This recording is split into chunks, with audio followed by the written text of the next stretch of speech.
Do you like Trench Crusade? Do you like the grimdark stuff? Do you think painting armies is a chore? You don't think that 2-meter playing table is a reasonable length? I got news for you. Necropolis! Necropolis is a skirmish game made by one man that's worked on this game for years now, and he has had a Patreon in which all the money that came in are spent on commissioning art for an amazing rulebook filled to the brim with artwork. This Kickstarter will come out early next year, and it's your chance to get the rulebook. But the rules are free right now. You can play it, you can build your awesome diorama, get your gathering, and play against your friends on a really small diorama size table.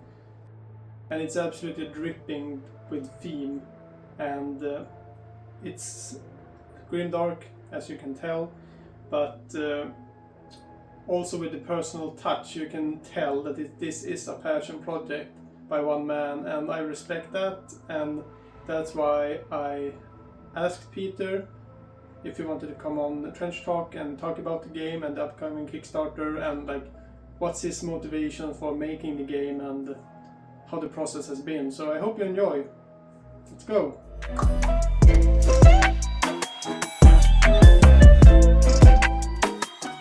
Hello heretics, and welcome to Trench Talk. Today is a special episode, and with me I have the great Peter, creator of the game Necropolis. How are you? I'm good. Thank you for having me as well. I really appreciate it. It's nice to be here, man, as late as it is. We were talking earlier about we're both in the same situation with a small kid sleeping behind us, so we have to whisper. Yeah, this will be a very stealthy interview. Yeah, but that's the way we like it. What we don't do for the hobby, right? Yeah, exactly. And take the time you can, especially with children, right? Yeah. But Necropolis is a game that I saw at the Ropicon, played beside the Trench Crusade tables, and I was like, why can't I play that game? It felt looked so cool, and like they had cards with mana on it, so it's kind of like the Magic the Gathering feeling. Yeah. And I looked at it, and they were summoning and moved their pieces, and I just was intrigued. So I read about Necropolis after. I joined the Patreon that you have, and thank you. You're too kind. Feel free to leave it at any time. Like, no, I won't, because we'll get into this more later. It's all good. It's what you use the money to buy art, right? Commission art. Yeah. It's such a help. My goodness. Yeah, it's amazing. So you could I spend so much money on art. It's got a bit silly. But it's a good thing, right? It's a good thing. Yeah, I feel like I'm buying fine art with my money. Okay. Well, the good is, if you're happy, I'm happy. That's all I want. I'll just give happiness out. Yeah. Oh, I'm glad you saw it there. Yeah, the pictures from that event looked fantastic. Yeah. The Finns seem to have taken that game to heart. Yeah, I think so. I think that might be Alexander's doing as well, actually. Alexander from Trench Crusade. Yeah. Yeah, but the guy there was talking about making some kind of Moomin interpretation of Necropolis. Mm-hmm. Yeah, I'd love to see that. I'd love to see it. Let's do it. Spin on the rules, right? Like, yeah. But before we talk about Necropolis and everything about that, like, can you talk a bit about yourself? Like, how did you get here, making a game? Making a game? What? How did I get into the hobby, or how did I decide to make a game? Both. Yeah. I won't bore everyone about it, because I'm sure it's the same story as everyone else. People say that, but never have the same story. Yeah. Okay. Fine. Fair. I guess. My mum used to read Terry Pratchett books to me as bedtime stories, which I think had a profound effect on me as a child. And always played a lot of board games in my family. And my dad bought Hero Quest for us, and we played the entire. When I was like, I must have been 6 or 7, because I'm quite old. and we played the whole campaign as a family, as 4 of us, all the way through, like weekly. It was amazing. I played Barbarian. If you've ever played me at a war game, you'll know why, because I just run at people still. Yeah, and then it just progressed from there. Like, my dad ran Space Crusade for all my friends, and we did the whole campaign. And then we got into Battle Master, if you ever saw that. No, never. Had like a battle map hex board, and you had little units on group bases, and the best cannon mechanic ever. You laid tiles down to like bounce your cannonball across the field. It was amazing. And then Warhammer, went halves on the box set of Mordheim in 1999 and never looked back, really. I think I never took a hobby break. Everyone always says they kind of like went away to university or did whatever and, you know, got a partner and then took a break. That never happened to me. I've always 100% nerded my whole life. I never left. Nice. Little toy soldiers. So, yeah, I don't relate to that at all. Are you like a hoarder of the things, or have you sold them like and bought new things, or? I'm not. I didn't have a lot. I think for a long time, all I was doing was a Night Goblin Warhammer, and I think I've got something like 220 Night Goblins. Nice. Like individuals, and converted like war machines and monsters and all sorts of stuff. So for the longest time, all I did was that, and then I came back. I was having like 3 games a year in my 20s, and then came back to like skirmish games and stuff when I managed to persuade a local friend to take up the hobby, and I got him straight back into it through Mordheim, honestly, as well. So yeah, that'll do it. Yeah, now my house is an absolute mess of terrain and stuff again, but it's not overwhelming. My wife may disagree, but yeah, that's the story of how I got into it. Really, I've just never really gone away. It's the only thing I really think about in my spare time. Yeah, so like computer gaming and stuff like that never. Yeah, took a hold. I do it a bit. Like, yeah, I mean, it's just a classic. I play a bit of Dark Souls, Hunt Showdown, stuff like that. Yeah, love that kind of stuff. But yeah, mainly I want to be painting. Yeah, but so I get the inspiration now for like the setting. But when did the idea come up for you? Like, I want to make my own game.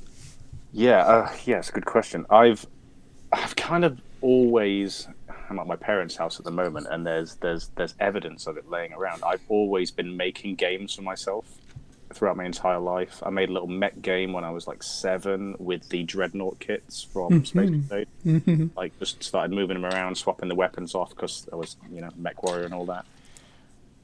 Yeah, I've always been making games, and I think just before my daughter was born, I was making a card game, Choose Your Own Adventure. Like, do you remember those kind of like adventure books where, you know, if you want to go down the left path to turn to page whatever? I know of them, but you know of them. I came into the hobby like 10 years ago, so I didn't do any of this as a child. Like, yeah. Yeah, yes, it's different in the 80s. Yeah, so yeah, you choose your own adventure books, like, you know, making a character, getting your equipment, and going through a story. I was making my own, just for myself, like a choose your own adventure card game about kind of depressed skeletons who couldn't, right, who couldn't die. Like, so every time you would fail and die, you would come back in a new skeleton and be like, oh, god damn it, and you have to try again, you know. How old were you when you did this? I've got the files around it. It's like 4 years ago. Oh, 4 years ago. Okay. Yeah. So that was, yeah. So I was working on that, and I want to still do it. But I went on a walk one day, and I was just thinking about how could I make this a skirmish game, because it is really just, it was very like by me, for me. And I was like, how can I make something I can actually play with my friends? I went on a short 20-minute walk and thought about what I would do. And I came back and wrote it down on 2 sides of A4, and it's not massively changed since then. Like, you know, 20-minute walk, a game that will last forever. Easy peasy.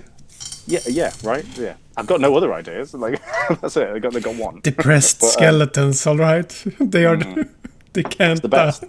It's the best. Yeah, but it almost came to me fully formed. Like, it's changed a little bit since then. But like the core mechanics of how I wanted it to be were there. I think from that initial 20-minute thought process, which is crazy, isn't it? But It feels very fitting that we're recording this like at Halloween as well. yes, yeah, we're nearly there, right? Yeah. Like I saw so many skeletons today, and like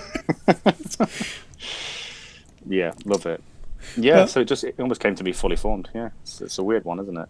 yeah. So you wrote it down 2 pages, and 4 years ago, Yeah, and today it's like pretty much a full-fledged rule book with art and flavor.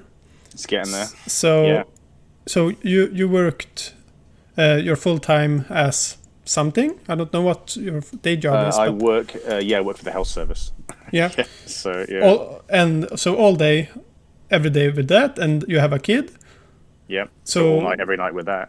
yeah. So when do you spend time making this game, and like how is the process?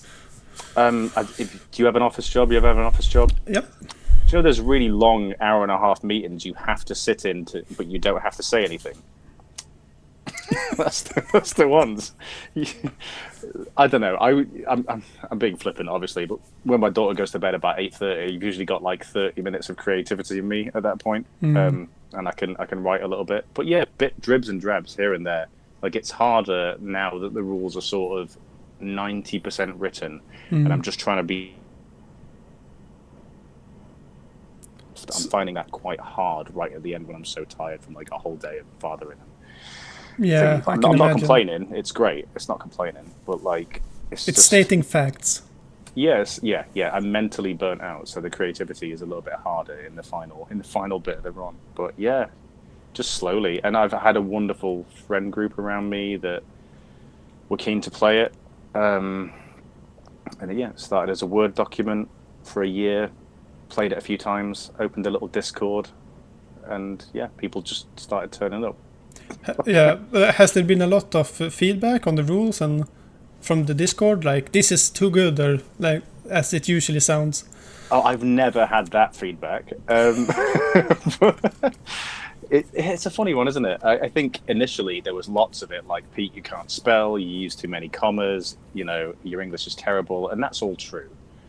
But I think a big, yeah, and it's just like, it's knowing what feedback to take into account, you know, and what feedback not to. And I think, especially when you're making a thing for the first time, and you're putting it out there for the first time, all feedback almost can feel like an attack. Yep. Even though it's not. It's absolutely not. And I think separating yourself from, like, when someone goes, oh, this shouldn't be like this doesn't make sense, this isn't balanced, and initially you're like, oh, but if someone cares enough to give you feedback, that's absolutely wonderful. You know, it's such a nice thing to receive from someone, because they've taken the time to play it and tell you how to make it better. It's absolutely fantastic. So that's been a learning curve for me, and I think I've come out of it a better person. Yeah, I can, like, taking the year.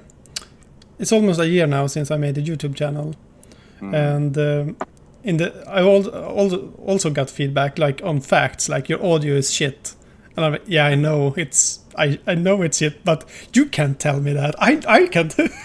Yeah, I know. Yeah, it's hard, isn't it?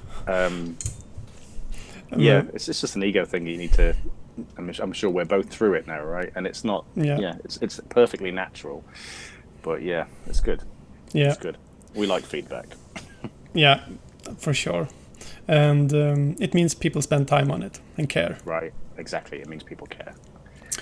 So, for the listeners that hasn't heard or seen anything about Necropolis, like, they will see the artwork and stuff like that on the screen, but can you tell us about the world and how to play it?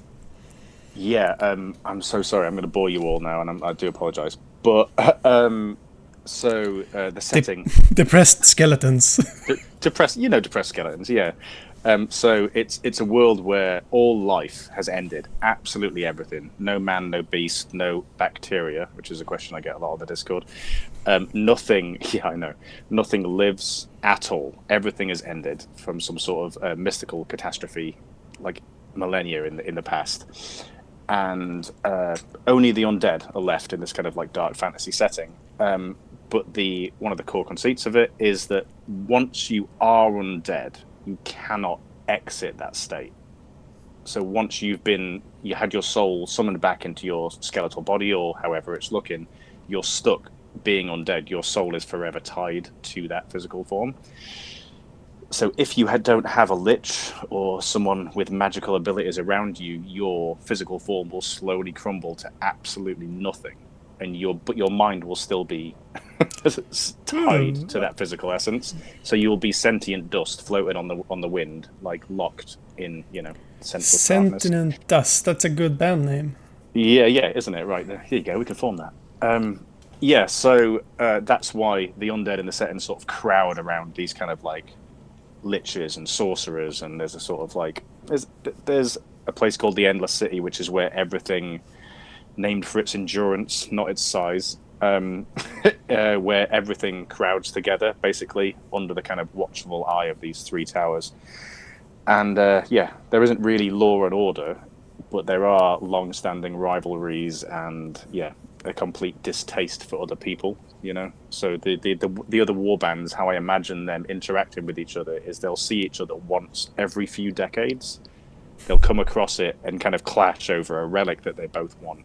But the fact that they've seen them, once this decade already, they'll be like, it's this guy again. Like, he's always around me.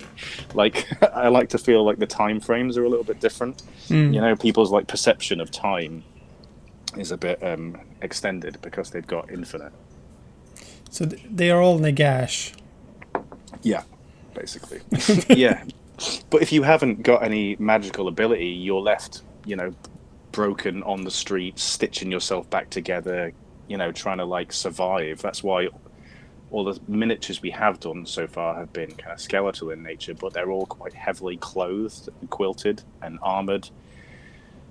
Because you can be naked as a skeleton, but, if your bones are exposed, they're going to wear away a bit quicker. You're going to get knocked, you're going to get smashed, you're going to get taken down. So I try to give a bit of that sort of, they're trying to like protect themselves. Yeah, they're as fragile as if they were head skin. They want to protect their integrity.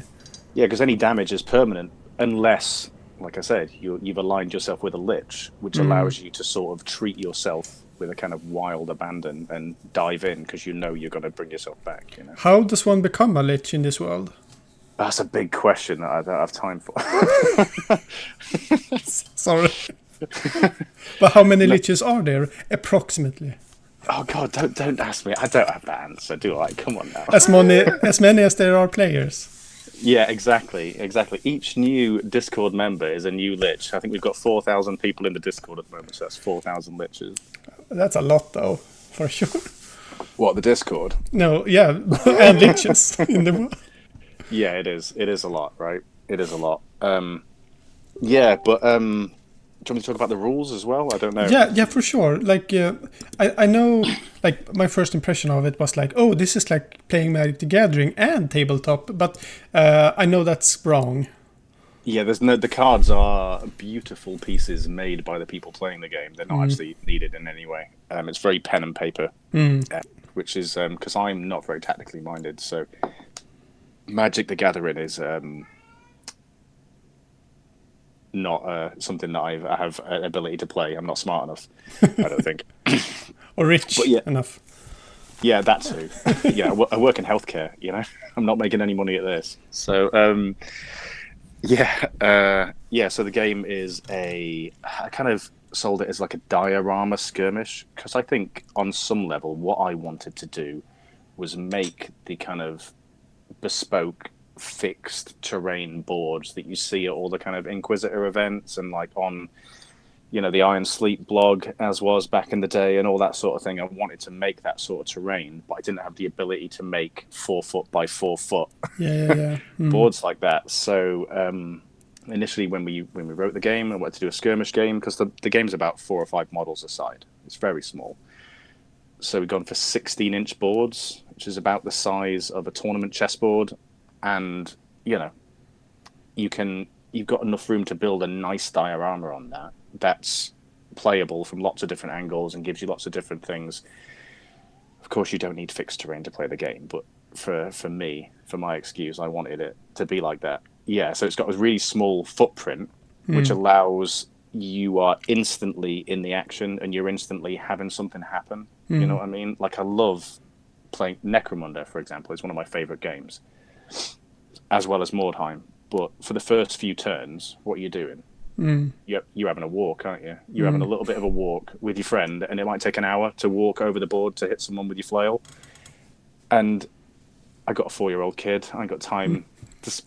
Each hour of gameplay like means more to me. I need to get it done. So I wanted a game where I could be in the action turn one, hitting people, falling off stuff, casting spells. You know. You like Age of Sigmar then? You can turn one charge at Age of Sigmar. Yeah, I know. I have played it and I do like it.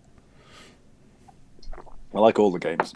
I do. I got no bad things to say about anything. I love it. I just like rolling dice. And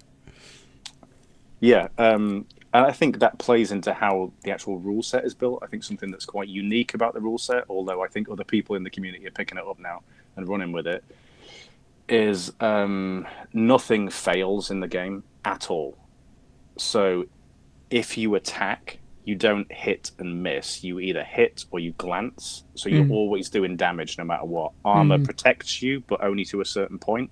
So anytime you roll the dice in Necropolis, something happens. If you attack someone, you do damage. It's just a case of how much. If you cast a spell, the spell happens. It's just a case of how well the spell happens. So, like, there should be... That's the kind of design philosophy I have around it. I don't want it to be wasting my time. Not wasting my time, but, like... I don't want nothing to happen, right? Yeah. Like, anytime I roll the dice, anytime I have a plan, it will succeed. It's just a question of how much.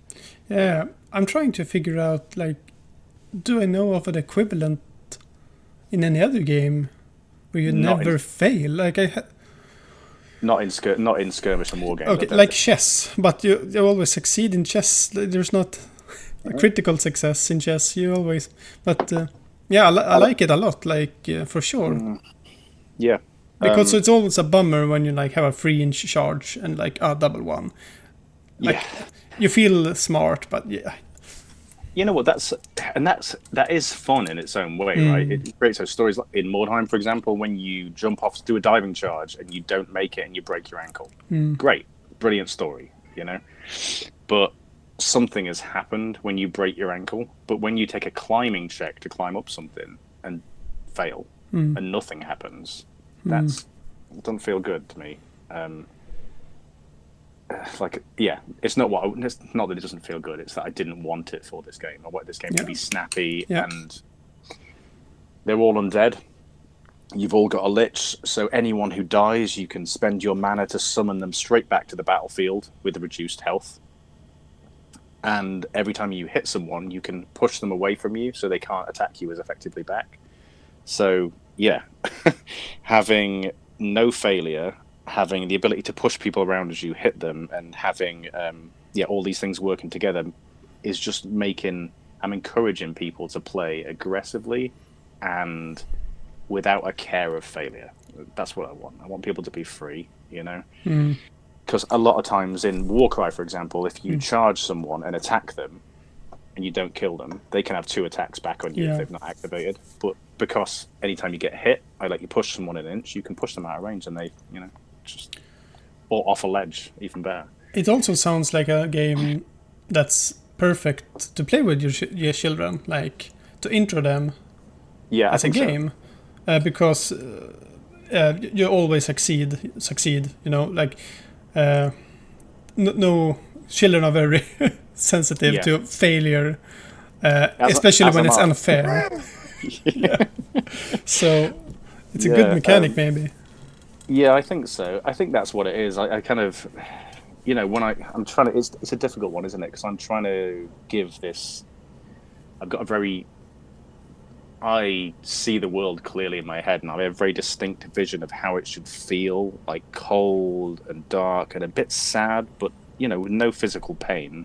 But then that kind of is a juxtaposition against how the game plays, and it plays light, snappy, fun, and aggressive, I hope that's the magic mix of like dark and brooding lore and like jumping off a tower on someone's head. It's those two things. Yeah, a fun contrast. Yeah, I think so. I hope so. But regarding the terrain, I've seen so amazing dioramas, and I will show them like Oh, in it's the crazy, video isn't it? what people do. And like, does height matter, or like how does that? How Yeah, have you so written?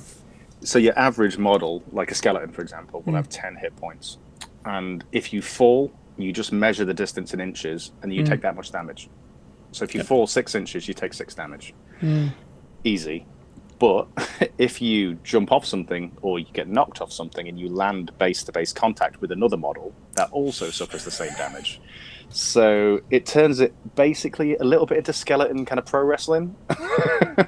Like when you're up on a ledge and you've got full hit points, but someone below you's got 6, and you're like, I'm just going to jump on him. I'm going to jump on him from this height, and you cane it off the ledge. You smash yourself to pieces, and you smash him to pieces, and everyone's having a bad time. It's fun. It's silly. It's great. Like it kind of gives those good moments, and that's literally the only way terrain works. You can move up it by walking, you can move down it if you want, or if you're feeling cool, you can walk off the edge and jump on someone's head, you know? And, you know, there's different things, like it's easy, like take an action to go up a rope, take an action to take a port. I also saw, like in the gathering, like the team building phase, the gathering, like there's several different units with the cost different, not credits like Necromunda, it's called something else. It's Obols. Obols. They cost different obols. You could play quite elite. Yeah. Quite. You can play a Dark Souls boss monster if you want. We've got these sort of ascended undead, like huge single characters. There's definitely some balancing to be done there. Absolutely. It's OP. Yeah. No. Well. No. It really heavily goes one way or the other. You're either an absolute terrifying menace, or people can dogpile you. Which I think is probably where it should be. Yeah. But you know, fighting ain't fair, is it? Like. Yeah, but it's very hard to make it not the way you described. Like, I mean, you know, Warhammer has tried for 20 years now. And have they gotten it? I don't think so. Like, is a perfectly balanced game fun? I don't know. I do like chess, but is it as exciting as? But isn't chess like white always wins? If two bots play each other, white always wins. I don't know that. I'll bow to your. I hate to guess or assert things I have no knowledge of. I'll state it as a fact and say that chess is unbalanced then. I look forward to the comments. Yeah. That's bait for you. Yeah, what have we got? So that's the basics of it, really. The undead are divided into 3 different types, which I did in 2021. So anyone who else who had a game like this, you copy me. But we have bone, blood, so bone, skeletons, blood, anything with flesh on it, you know, and then plasm, ectoplasm, like ghosts. So 3 different types of undead. All with slightly different stat lines and a few different abilities. You've got a trait system you can put on top of that. So you've got these different covenants. So you can build a warband, a gathering of any models you want, like anything you want, mixed up all together. Then you can choose like a covenant, which kind of flavors it, almost like a faction. And then traits within that to sort of like make it feel a little bit different. But on top of that, you've got your spells, like a huge variety, not a huge variety, it's like 16 spells. And they interact with all the different types of undead. So if you want to do corpse explosion, for example, you need a blood. You've got to target a blood undead and then blow it up, or do massive damage to it. And if it blows up, it does more damage to those people around it. But if you're a blood warband fighting a blood warband, then it's great. You can be popping heads 24/7. But if you're fighting skeletons or something like that, then you've got to send one of your own guys in and blow him up. Yeah. So there's some like tactics around that, and again, like different. I'm just talking randomly here, but like these are different magic laws, like flavored around bone, blood, and plasm as well, and they use different types of mana. So if I kill your skeleton, if I shatter your skeleton, like he drops a bone mana. If my leader picks that up, he'll gain that mana so he can use for spells. Yeah. That's what why I thought it was like magic. Like, okay, if you kill something and gain the mana, you can spend your cards again. But that's a summon. That's a unit. Yeah, so so the mana. There's 4 schools of necromancy currently. There's necromancy, your standard one, where you can. It's like summon, like withering, like blowing up mana dice, blowing up mana tokens, or like puppeting people around. It's general necromancy. You can use any mana type you want to cast those spells. But then there's 3 different schools on top of that. There's the blood, which tends to be quite sacrificial and fast, and then there's bone, which tends to be quite direct and kind of martial, and then there's plasm, which is quite tricksy and ghosty, and you need specific mana to cast those 3 kind of like more powerful laws. But if you don't have, say you pick up loads of blood mana and you can't, you're like, I don't have any spells for that. Everyone always has summon at minimum, so they can use it to cast their summons. If they don't have the stuff, so you can always use it. Something always happens. So the way when you make your warband or gathering, you want to be mindful of these things when you choose your spells, right? Because you might face somebody that plays blood heavily. I think so, and I think that was, with making the game initially, I had it really like overly kind of like faction based on type of undead. Like I had axes being strong against blood and maces being strong against bone and stuff, and it was just after one session of testing it, I was like, people are just gonna like choose what their main opponent does and go against them. Yeah. So I had to remove that a little bit, or dial it back and to make them do more generic things. But yeah, it's worth being mindful of. I think having spells that interact with your own minions is the way to do it, because then you've got this kind of like bone spear, for example. You need to damage a bone model near you to take the rib out of it, straighten it into a spear, and like cane it at the other person. But yeah, that has to be yourself or one of your guys if you're fighting a ghost, right? So there's I know. So when you play this, do you play it usually as a campaign or like as a one and off games? Well, that's a big question. I think at the moment people are usually playing it as one-off games. It has a full campaign system on it, which I'm a fan of.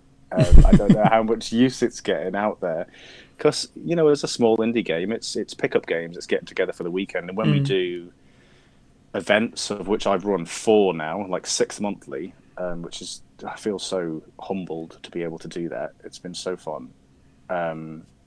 We use a kind of simplified campaign structure, but I've built the campaign again around something always happening and being able to eliminate feeling bad while you're playing. So yes, you have a scenario, and a lot of times in skirmish games, you sometimes will have a scenario and it'll be turn 1 and you're like, I can't win this. I don't have the right guys. I don't have the right situation.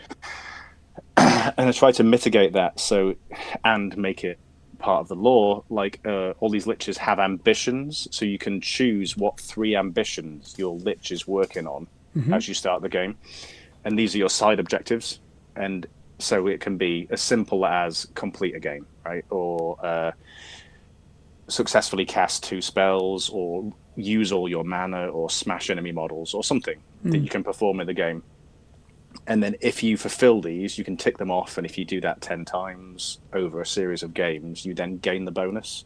All right.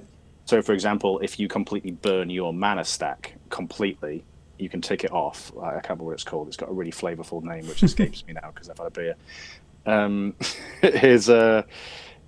You then can get an extra mana dice of any type, just permanently add it to your sheet, and slowly build it up by chasing the different things your lich is interested in and giving yourself these side objectives. So the idea is when you start the game and you're like, or you get to a point in the game where you're like, oh, I can't win now, you can then go, right, I've got these 3 side objectives that are my experience points, basically. I can chase those to give you something to do and feel good about.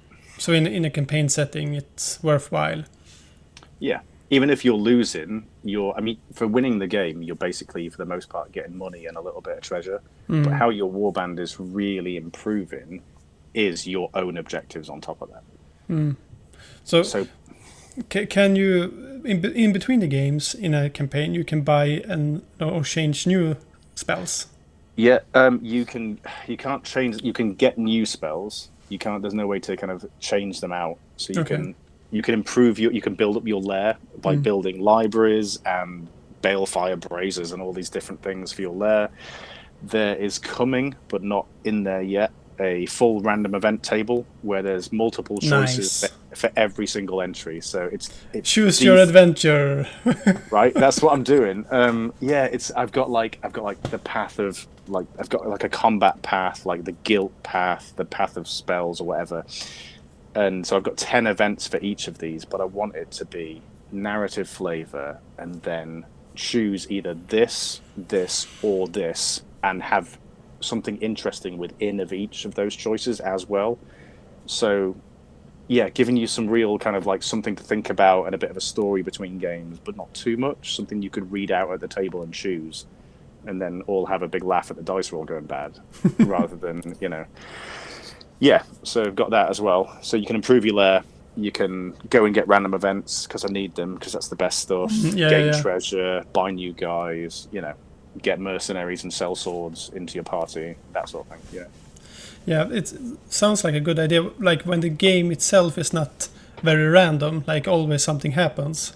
Maybe like it can be random, but yeah, like post-campaign things or post-game can be more random. Like, yeah, exactly. I hope so. Yeah, I mean, things have got maximum stats, so it can't get wild, and you've got a maximum kind of deployment value, so your warband can't get too big, which you can increase and downgrade. And there's mechanics built into it, so when your opponent's warband gets much more powerful than yours, and you haven't got anything to do that, you can get a free mercenary. And if you haven't got any mercenaries currently, like sellswords we call them in game, it gives you like undead rabble, so you can get 3 idiots with sticks that just they've been begging around your lair, and then you take them out, so it gives you a little bit of a leg up, so you can play as someone. I think something Warcry did quite well is you could play your own solo campaign without needing a campaign group going on. You could play your own single campaign, and someone could be playing theirs, and you could come together and then part and balance yourself around that. I thought that's a really inspiring way to do it, because it's hard to get a full campaign, right? It's hard to get people to commit. And if you do I find it hard for myself to commit sometimes also. Yeah, same. Same. Like, people want to play with me, and I'm like, no. I'm going to make a new campaign in 2 weeks instead. Yeah, I find it tough. I don't have the time. I want to have the time, but I don't. Yeah. So, but we're coming closer and closer to the full release of the game. Yes, like I was saying before, I just got the confirmation on the bank account for the Kickstarter, and I am hoping for early 2026. I probably should have done it years ago, but Martin is working on so much more art. Ryan Blightbones is working on new sculpts and terrain kit. He has not started on, but he has said he will. There's a scoop for you. Yeah, and I don't know how it's going to go really. But it's hard to know, isn't it? How do you know? Like, now is the time. Now the game is finished. Now it's ready. I think it's probably been quite ready for quite a while. I just want more. So what I want is, I want a book so nice and so full of amazing art that it kind of puts the big companies to shame, even though I'm only one guy. Yeah. I'm three. I am one guy, but like obviously I've got Ryan and Martin like with me. But yeah. You want a nice book, that's it. Like, well, this has got, I've got 4,000 people in the Discord, and I have no idea how it's happened. So I might not get this chance again. So if I want to make something good, if I want to make something, I'm going to make it good, and I'm going to make it as good as I can, and I want it to be beautiful and evocative and something that people can come back to and be like, God, look at the corner of that one bit of art and see that one centipede crawling out that guy's skull. Like, I want it to be that exciting, like have that much like rereadability and be an object. Like, it's important to me that the rules are free, and the rules will always be free.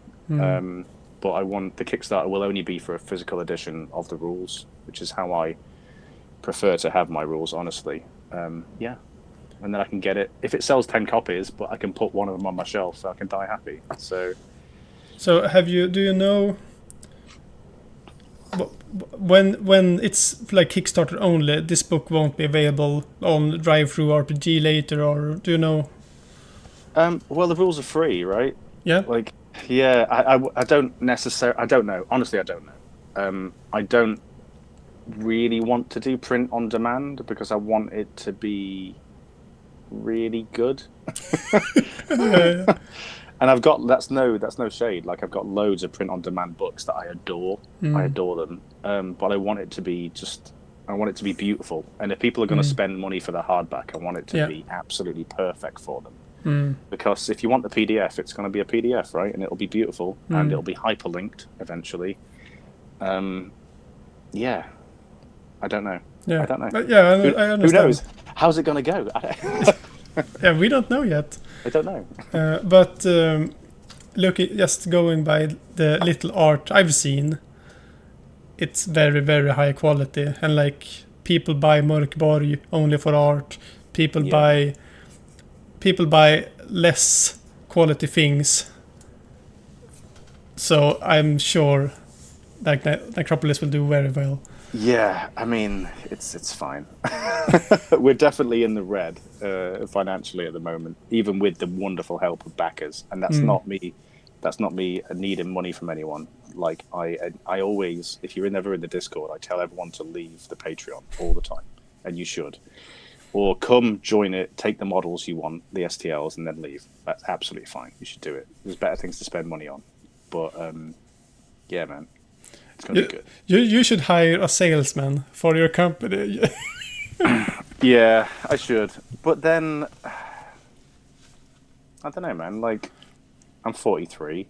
Like, you know, I want to buy the art, and I've got a little bit of money to do that. I've got a little money set aside for it, and it makes me a bit giddy asking for art or saying, "Oh, could you maybe draw this, this, and this?" And then Martin comes back, and it's like, "Oh my god!" Yeah, I can imagine. It's amazing. It's crazy. Like he's built this beautiful vision of the world I had in my head, and added so much to it with his own how I envision my own creation is like absolutely through his eyes now. I think it's fantastic. Yeah, same with Ryan. You know. Yeah. So for the Kickstarter, early 2026, it will be the book only. Or will they have like some bonuses? Yeah, I'd like to do physical warbands as well, physical gatherings of minis. We have currently 2 full sculpted groups and a spare lich sculpted by Hannah Geeson, who everyone should look up. She's fantastic.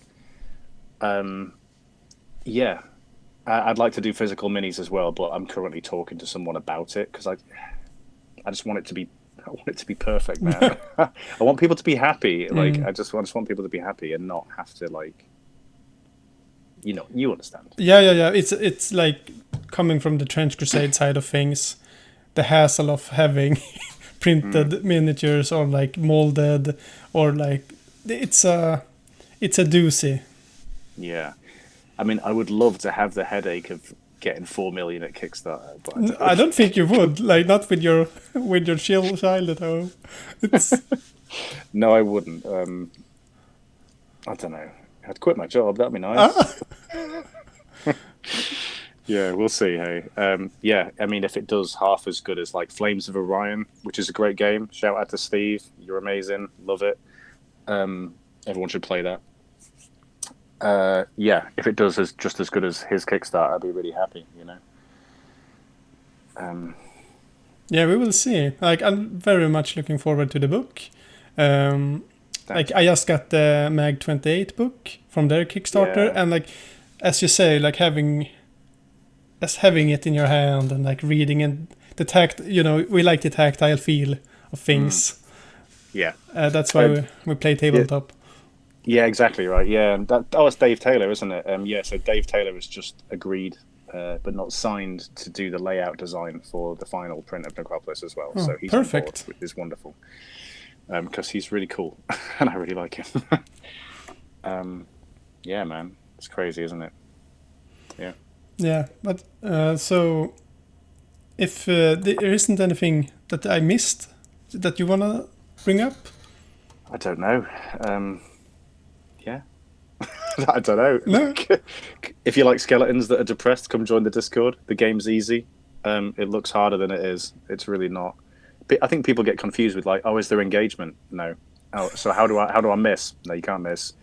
Like, just succeed, have a good time, whack each other. It's great. Yeah, like, but like more importantly than everything else, like the amazing boards. Like make your amazing small tea table and play on it. Like I like the simplicity of it, and you can really go ham on the details and the flavor of it. Exactly, I love that as well. Like it's almost like computer game level design. I think a little bit because you play corner to corner for the most part in Necropolis, so you've got that more distance. So you have to really think about what each individual of the 4 starts you have on your board, how it feels, what the different tactical options are. Like there's a lot of different nuance to like designing around that and keeping it fresh from each angle, which I think is a really interesting challenge, or maybe having some removable elements. Sean Sutter, if I'm not mispronouncing his name, who makes Relic Blade, years ago, he wrote an article on his blog, which is now gone. Sean, you should put that back up if you hear this, on fixed board design, as he built this like lava castle board, and it was so inspiring. It's a wonderful thing. Like his game is 2x2 foot, so he's got a bit more room to work with, but it was like a wonderful thing about kind of like computer game level design as it comes to fixed terrain. I think that really like touched me a little bit. I never played Relic Blade. I played Sludge though. But so Relic Blade is the same, you say? I've never played it. No, okay. I've never played. I've wanted to play it, and I have some of the undead minis come with beautiful cards. I mean, Sean's an inspiring creator anyway, because he does all the art, he makes all the rules, and he sculpts all the minis. Yeah. It's crazy. One-man machine. Yeah, what a machine that guy is. Yeah, worth checking out. Like he's got a really distinct style as well. So I spent all my time gushing about other people, haven't I? But he went with the metal molding, like he molded them himself through. Yeah, metal miniatures. Yeah, really cool. So that's one way to go, but lots of work. Yeah, I think he's just doing. Is he doing plastics now? Am I going crazy? I don't know what I saw the other day. Yeah, I think so. Yeah. I'm not a reliable source of information. I don't. But thank you for your time and the information, and it's an absolute pleasure. And the game itself, like as I said, I have a plan in my head for the board. Like I don't want to do a static board. I want to do something with magnets, like so you can turn it like a dial, like once per phase or turn or activation. It will loop somehow and change, but we will see. It's in my head so far. A couple of people, Ollie, Magus Nexpo on Insta, he did such a good player, such a good artist. He did 4 8x8 inch tiles that slot together, and you can just rotate them to make different formations of the board. Absolutely fantastic. Very smart. Yeah, and when he brought it to an event, it was he had a little table that you could roll. Just brought his own little rules, put them down next to it, and you could roll on a table to rotate the labyrinth. Amazing, really cool. Like, love that. Yeah, I need to copy it. I really do. You need to copyright it. No, that's so joking. We're not there yet. Yeah. Need a legal team. It was great meeting you, and have a good night's sleep. And you.